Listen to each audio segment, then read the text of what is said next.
I think it's ironic about Richard Gomez is that the government, through the farm, I forgot who he worked for all his life. He worked for the FSA and then they changed names on him. Either the Department of Agriculture or some rural grant. He went to Fort Collins under the federal funds to come back and then work for the association and the group. And as he sat in his offices listening to this racism going on, of denial of loans and funds, he began to take notes and he began to make copies all his life. And there it sat until he finally took it down to the lawyers in New Mexico and said, do something with this. And of course he was interviewed, of course, and I knew all of the interview. He told me his story quite some time ago.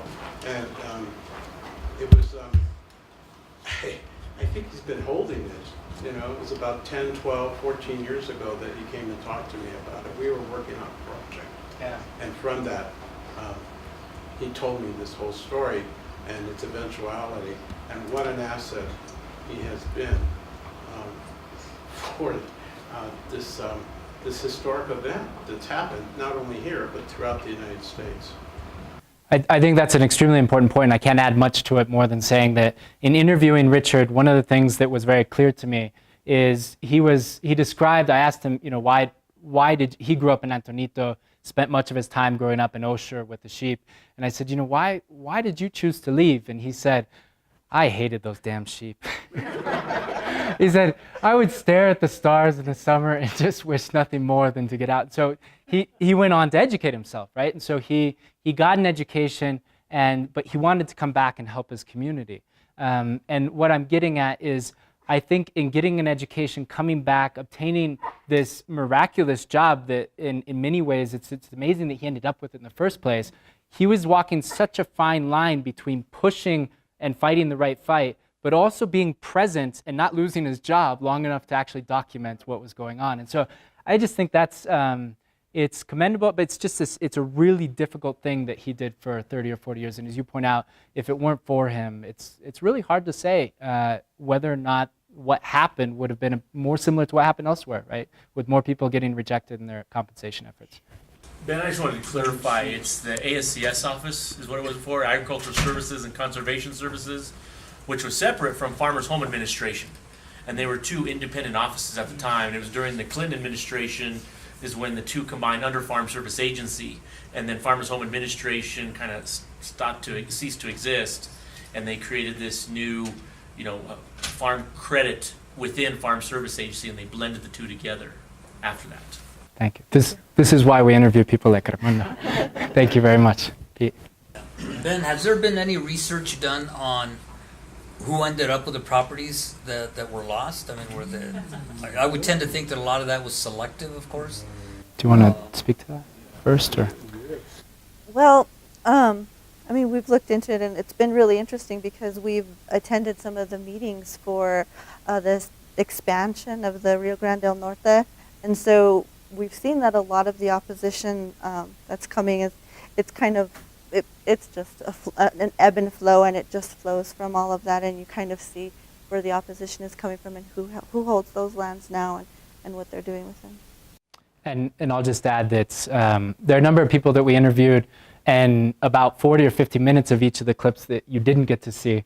And so there's a lot more information there. And one of the people that we interviewed was Lawrence Gallegos in Conejos County, and he spoke of how when he was growing up, many of the areas around Romeo and different spaces that are mainly Anglo in terms of land holdings today used to be Hispanic. And of course the names themselves, Romeo, for example, La Jara, help get at that story, right? So we haven't looked, and I don't know if anyone has, in terms of actual transactions, aside from the individuals we interviewed who have mentioned this land went to so-and-so and this land went to such family. And so there, I think that would be a very interesting project.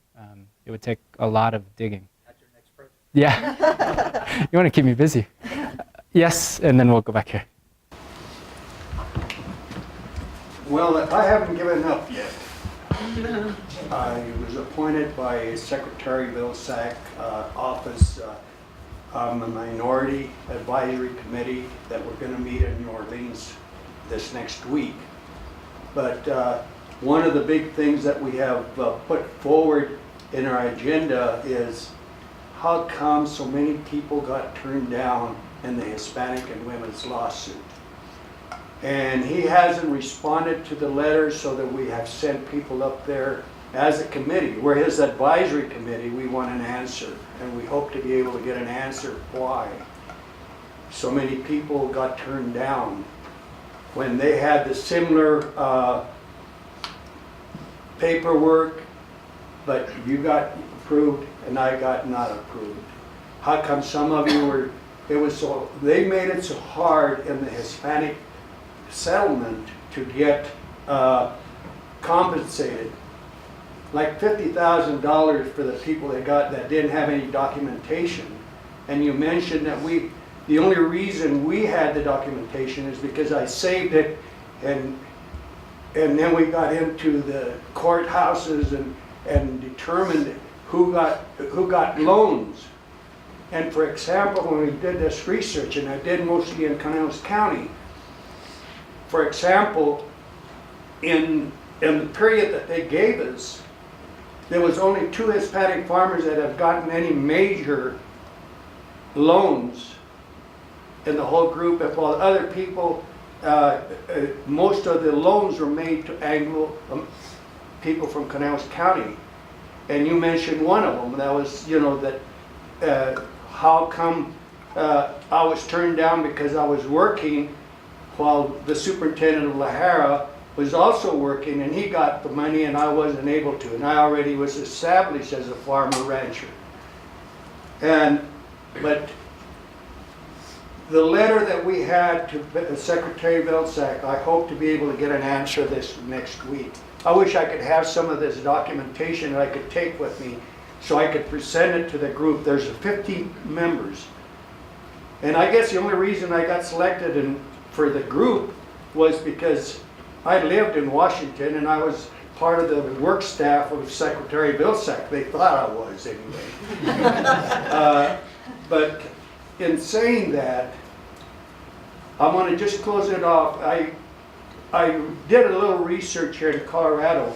In the last 3 years, there's been 12 groups that have been hired with FSA in the state of Colorado. So I asked the question, who's been hired? He says, well, we're trying to make this equal. So there was 12 women that were hired in Colorado in the last 3 years. And I said, well, how many of them were Hispanic women? It says none. They were all Anglos. So I'm going to bring that up to Secretary Vilsack now that I go to New Orleans. So discrimination has not ended yet. It's still there. And Colorado is right now is the worst state as far as discrimination against Hispanics as up to date. Thank you for mentioning that, Alfonso. I think one of the added injustices to this whole situation is that this case came after the Pigford case. I don't know if you are all familiar with that, and after the Native American case. And so the black farmers and the Native American farmers also filed discrimination cases. And so they were given class action status, and the ones that were involved in those cases were given much, much higher compensation than what were given the Hispanic farmers. And so I think part of the frustration for the Hispanic and women farmers is like, why wasn't it given a class action status? Why wasn't the compensation as high as the other ones, even though their cases are almost identical? And why was the process made so much more difficult for Hispanic farmers than it was in those other 2 cases? Because if you look at what they were required to provide as evidence and what the Hispanic and women farmers were required to provide, there's a huge difference and a huge gap. And the only thing there to add is if you applied for compensation, you had to give away your right to sue the government in the future. So these people that were denied are now fighting for the right again to fight for compensation. And what we're using in that, because nobody can claim because we signed a letter saying that we would not go forward. So what we're trying to compare right now is the difference of how the applications, how come some of them got turned down while others were there were the same thing, same witnesses, same everything. And so that is I don't know if we'll be successful with it, but we're sure giving it a 100% effort to try to see if we can't get the people that got turned down. And you mentioned Richard Gomez. Without him, I don't think we'd have had the percentage that we got here in the and just to make it clear, the Alamosa office, FHA, FSA office, all of them but one was out of the Trinidad office that got compensated. There was 39 claimants from the office here in Alamosa. All of them but 7 got turned down, and and their forms were just identical to the rest of them. Why they got turned down, we don't know. And that's the answer we're trying to get. So going back to Pete's question, I also had the same question, so I researched it more. And I found that NRCS, I talked to an individual from there, and they have documentation on who has taken over those farms, or those farms. Unfortunately, they can't be public, but they did give me a website in which you can go look at like who owns the farms now. So if they have, you can go through there for different years to see who owned it in the past and what the process is, or who owns it now. So I found that really interesting. I should point out that Miana's in my class, and this is why. Right? Thank you for sharing that. Are you going to look at the residents of Costilla County? Because I mean, there's a long tradition and history of getting ripped off there too. Especially like in the northern half of the county, we've all lost our farms. Over time, we're all, we grew up farming, and with me, it's going to die because I can't make a living doing it. Yeah. We just interviewed last week Shirley Otero, and we've talked to Charlie Jaquez, and I'm trying to think of who else we've interviewed in the region. Like I said, tonight's focus was on one specific county for a reason, because we had a more complete picture through the interviews we've done thus far. But we're continuing to interview for the project, and so we should talk afterwards. But that's a good point. Yeah. And this is across the nation, right? I mean, it's in the Southwest. It's across the nation. So this was quite emotional, really, looking at this presentation. That was life as we grew up, and that was discrimination as we saw it, and it's quite emotional, and it extends a lot more, but that's kind of a summary and a highlight, and I commend you guys for what you've done. I think you've done a super job. Great job. And just a further comment is, we're talking about lending practices, but that's only kind of scratching the surface, because many people have lost water rights, they've lost land,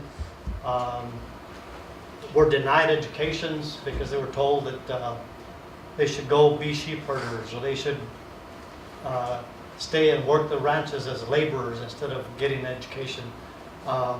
So it goes deeper than just one topic, one subject. Discrimination across the board has been what has kept our people oppressed, and it truly is an oppressive society. We've heard a lot of heart-wrenching stories as we've gone into people's homes and out into their field and their ranches. And so we're hoping to continue the process and the project and be able to look into different, like we said, in that first year, a lot of different themes came out. This was just one. So there is still a lot of research that can be done, and we're hoping that we'll be able to continue the project in the future. And then bringing it back into the classroom to reconfigure and to create all the data and the information, and for honoring our farmers and our community with their story. Thank you very much.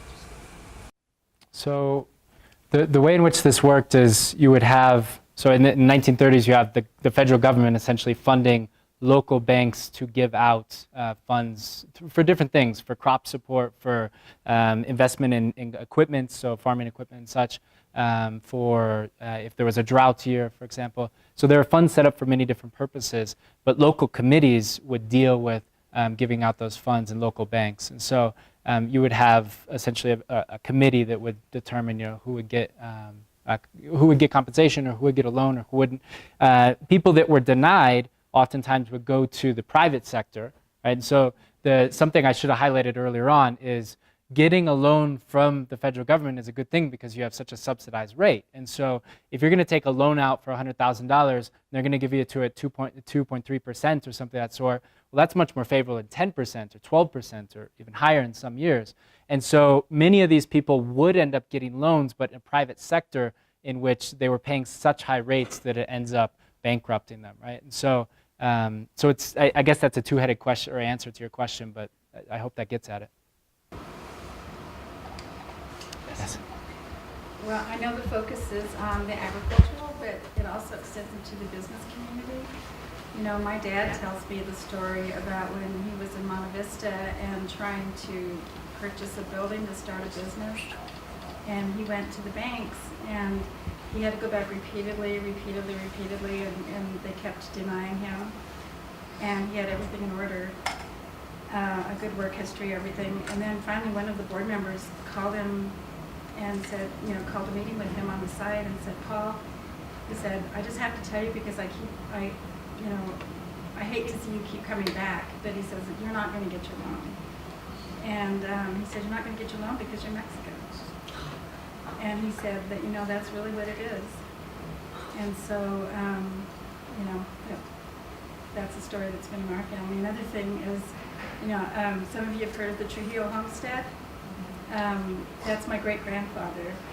And it was during the time when there was the range wars that were going on.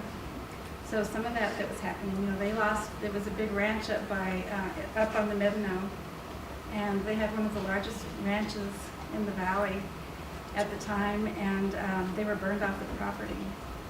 But that, I just think it's so much a part of our culture here that we've all grown up with. So. And, Tori, you might want to speak to this, the power of stories, because it was something that originally we were going to include in the presentation, but I think this is the power of stories, right? Is we don't talk about them because we assume everybody just knows. And certainly within certain communities, people know. But sharing those stories become very powerful. My mother was an amazing storyteller, and she used to gather us around her rocking chair and just tell us all kinds of different stories, and a lot of them were about our culture and our history. And then as I was growing up, I'd find myself in certain situations, and I'd have a really strong reaction to that situation, and later on I'd wonder, why was that feeling so strong, and where did that come from? And looking back now, I can see those associations that were created by the stories of my grandparents' experiences and my parents' experiences, and the way that I was viewing the world. And so stories are extremely important, and they're a huge and long-standing tradition in both my Hispano and Native American cultures. This is just a comment because this did evoke a lot of memories looking back. I was born and raised in Antonito, and I was a city girl. My family didn't farm or ranch or anything like that, but when I married my husband, that's what I learned what hard work was all about. Because I heard all the talk about the Metro coming in with his beard in ice, and I can remember bringing newborn calves in the house at my in-laws in January because we had to save that particular animal. And I can remember when I helped them one year when we were turning grass out in the meadow, and it was my job. I got the easy job, and I just went round and round on the tractor helping to turn the hay and everything. But the beauty and the serenity and the peace that I got from doing that particular chore, and I think what I want to say is that people that farm and ranch, they actually love what they do.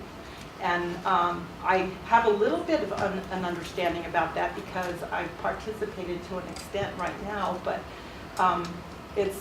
you always wonder, it's kind of like, it's not something that you want for your kids because they work so hard. They really, really work so hard. And, but that love of the land is there, and I have one son, he's my oldest son, or our oldest son, and he loves the land, and he's just like his dad. My younger one, he's ready to go off into the city and do things like that. But the memories that I had and the great times, even though everybody was working hard, early in the morning till late at night, we had a great time. And it was it was a very special experience, really. But I know when people ask me what my husband does, and I said, well, he has a very expensive hobby. That's what it comes down to. We could tell you stories of our situation all day long. You know, my brother, what he went through, my dad, myself, you know, but I'll share Lupe Garcia's story. And getting back to Pete's question as well, you know, most of the land that the Hispanics lost, Anglos own it now. And Lupus Garcia's story was, and for him, you know, he never saw justice because he passed away in December. But he claims, well, his story is that a neighbor, Anglo neighbor, would tell him, I'm going to own your land one of these days. He'd tell him, no, you're not. So pretty soon, Farm Service Agency was giving him his operating loans and making it hard on him. Pretty soon he could make his payments. And then he seen that Anglo neighbor going to dinner, to lunch with a Farm Service Agency CEO or lender, and pretty soon they foreclosed on him. And that Anglo neighbor bought his place. Thank you for sharing that. President McClure. Probably stating the obvious, but for this particular case and to get the answers like what you're talking about and why some folks did not get the money, time is of the essence. Depending on what happens in this election, we could take a huge step backwards and this door could be closed and in fact probably slammed shut. So, you know, what you have here when you talk about the power of stories really does need to be elevated, and there needs to be a sense of urgency because we don't know what's going to happen in November. And I think what that has the potential to not only stop this, but really even move us backwards in time. I think we both certainly agree. Thank you. Go ahead, sorry. I work in healthcare, and you may think that has nothing to do with agriculture, but when you talked about education, until we see 50% of the valley, the Hispanic Valley, in all parts of our economy, whether it's healthcare or anything else, there will be no equality. My other comment was thank you for doing the research, but thank you so much more for telling the stories, because it's the stories that are heartfelt. Thank you. Where does this go from here is my other thought. So we're working on that. The Sangre de Cristo National Heritage Area has been kind enough to fund more research this summer. The BLM has funded, ironically, right, a part of this. And I will say this, they were extremely instrumental in getting this project underway. And so it's really nice to see that type of support from the federal government to do this type of research. Unfortunately, one would like for this research never have to take place in the first place. But what we're doing tonight, for example, is trying to document this in a way that, again, can be brought into a professional video that would be circulated in a way that would allow other people to hopefully begin telling stories. We hope to continue recording stories and logging them onto the website that like I said, we're constructing, Voices of the Valley. And the idea is that as it becomes embedded in the local curriculum, so as these videos are used by educators, hopefully it will contribute to changing the way people think about communities they don't know, right? So that's the kind of overarching vision. And we've talked to several local educators throughout the Valley, and they're really excited about gaining access to this and being able to teach their students the local history and just kind of expand on that, something that they don't ever see in their history books. I wanted to also echo my concern about the expediency because, a lot of these stories and a lot of what happened like it happened, a lot of bad things happened to my grandfather. Both of my grandfathers, they're both passed. And the one who could probably speak to it the best is my dad. My dad's sitting in the nursing home because his mind is escaping him, and I mean, these things have to be told. And, it's incredibly important, the work that you're doing to bring that history back so that everybody sees. I mean, all of these guys here, eventually we're not going to be the resource available, so. you need to make it available in some fashion so that those who want to partake can hit you up and tell their story. I think would be a good idea. So I'll say this in segment to what you just said. If you would like to share your story, if you'd like to talk to us about the possibility of doing so, there was a sign-up sheet, but feel free to come either talk to either one of us and get our contact information. I'll actually just write my number on the board here in a minute and my email, and feel free to contact me or Tori, and we'd be happy to sit with you. We'd be happy to go to you.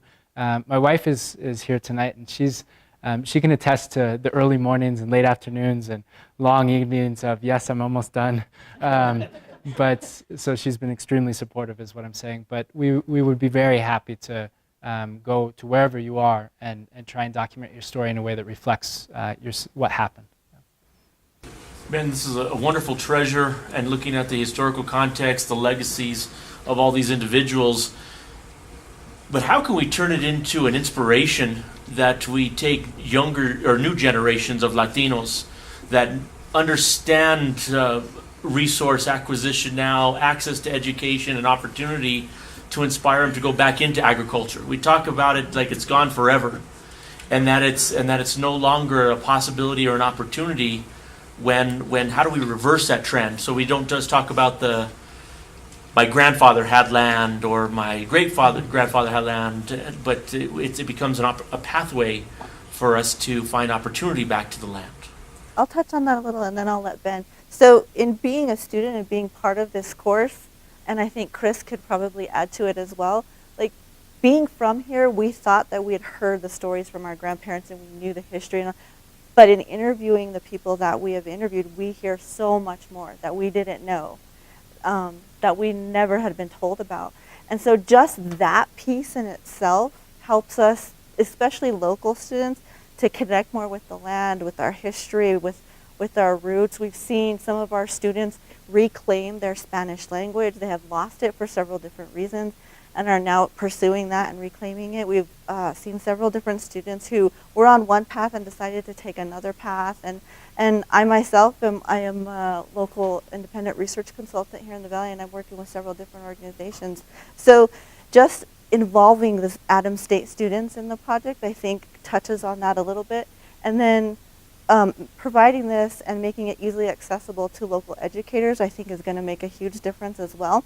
I think it's going to give this next generation back that sense of pride. So instead of saying the only way you can survive is if you leave, giving them a sense of pride, a sense of this is who we are, and finding ways of keeping them here, I think is going to be really important. One more comment.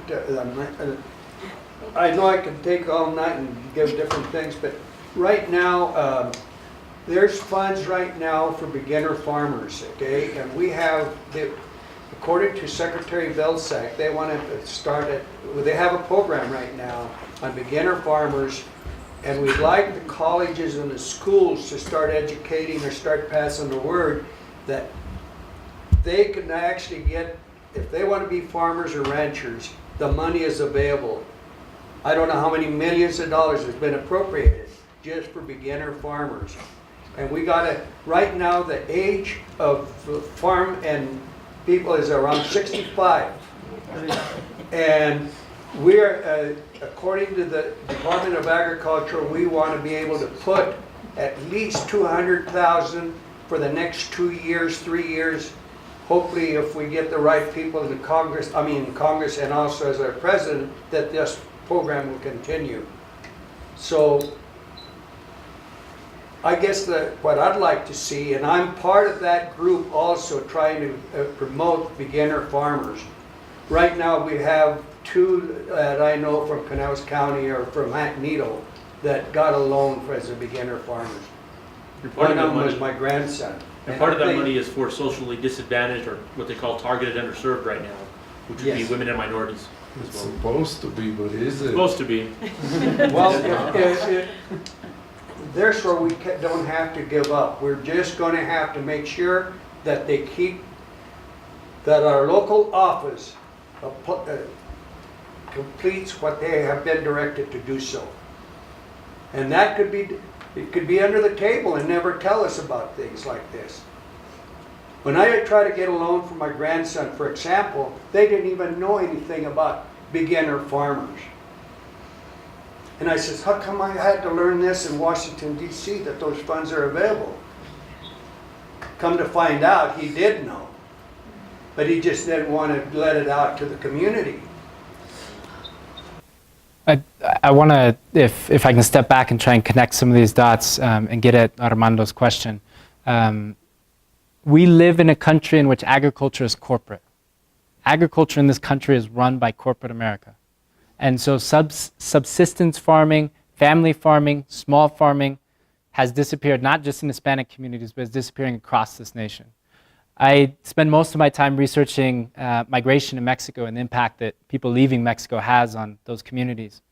NAFTA, which was the North American Free Trade Agreement, which opened up Mexico to U.S. grains and corn, different things of that sort, absolutely devastated the Mexican countryside. And when I drive through the central Mexican countryside, where the majority of people that have come to the United States have come from, those areas are now owned and the land is run by corporate farms. Corporate farms that are owned and the profit comes into the United States. Now, the reason I share this story is because when I've been listening to the stories of individuals in the valley, what happens first is they lose their land, and then they go work for somebody else that has land still, and then they end up in the city somewhere. Well, the exact same thing is happening to these rural farmers in Mexico, in Guatemala, in Nicaragua, and other countries around the world. And so these individuals, where do they end up working in the United States? Well, Nebraska and Iowa and Colorado, and the places in which their human capital, what they know how to do, farm and ranch, is valuable. And so they come into these spaces. My point is this, is that if we want to bring back farming in the way that it used to exist, we have to push government to invest in farming, to invest in what they're doing already, but much more. We have to subsidize the cost of living in rural America as well. All of us know the cost of getting anywhere from here. All of us know the cost of paying for gasoline and food in this area. All of us also know that our food doesn't get on the table if it isn't for farmers and ranchers. And so all of us have an interest in subsidizing the cost of food. And we all have an interest in investing in small farmers and ranchers. And so unless we pressure and unless we convince the majority of the population that lives in cities that it's worthwhile to pressure to subsidize farming and ranching, I think we're still a long ways from seeing that come back. And these are, the history is inspiring in terms of trying to change the culture of discrimination. But I don't think they will do what is necessary to actually pressure politicians to reinvest in rural America. I think to do that, we have to have many more people from all across the country investing and really focusing on pressuring politicians.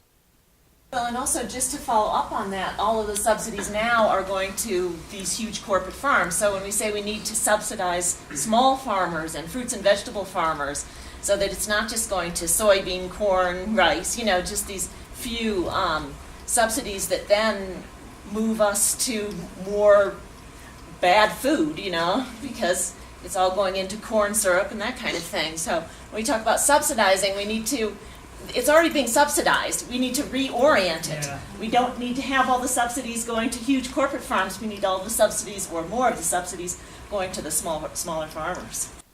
That's a very good point.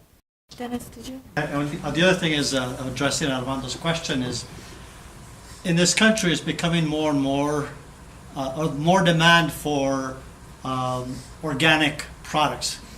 And as long as we get our kids to realize that they can survive by providing organic products, and educating our kids that agribusiness is a chemical business, that in order to be able to do all these huge farms, it's all through chemicals, which are harmful to our bodies. And getting our kids to realize that you're the key to the future, that for us to have healthy food, we need free-range, chemical-free crops and livestock. And getting that education going will help our kids see it in a new light versus just giving into the big agrochemical business. Well, I think Paula said it best, that we're not chemical farmers because we can't afford it. And so as a part of it, we are all natural, and we can't afford the organic because we can't afford the certification. So. Yeah, but look around the valley at the big. No, but you're exactly right, the Dennis. big companies, the big sprinkler companies, they're agribusiness. Oh, absolutely. I once interviewed someone that said, organic food is what we used to call food at home. I would just like to thank all of you. It's been an honor to share this evening with you, and to hear your stories, especially the Q&A was extremely informative for me. And Tori, do you want to say anything before we close? I just want to share a quote with you really quick that I came across from some couple of researchers in New Mexico. And they said that if stories are archives of collective pain, suffering, and resistance, then to speak them is to heal, and to believe in them is to reimagine the world.